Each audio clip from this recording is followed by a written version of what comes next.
Welcome. In this video, we will tackle the longest turbulent subarray problem. This is a fascinating challenge that tests your understanding of array manipulation and the sliding window technique. We will break down exactly what makes an array turbulent and how to find the longest such sequence efficiently. First, let's define what we mean by turbulent.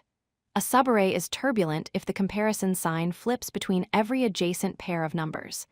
This means if one number is greater than the next, the following number must be smaller, and vice versa. It essentially creates a zigzag pattern of greater than and less than comparisons. Here are two examples to clarify.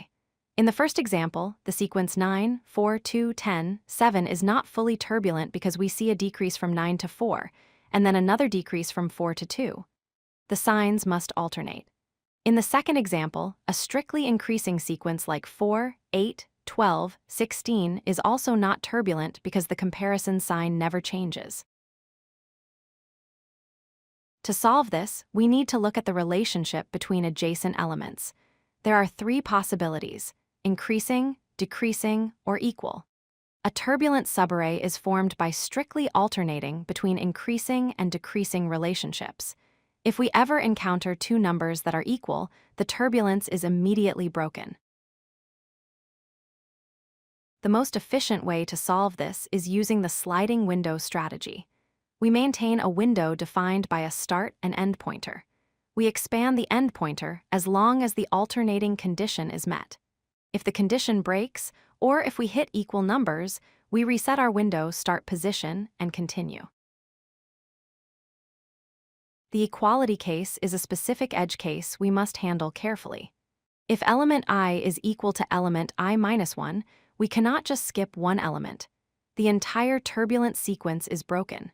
We must reset our window, start index to the current position, and begin a new potential sequence from there. Let's walk through an example. We start at index 0 with value 9. Moving to index 1, value 4, we see a decrease. Since this is our first comparison, it is valid.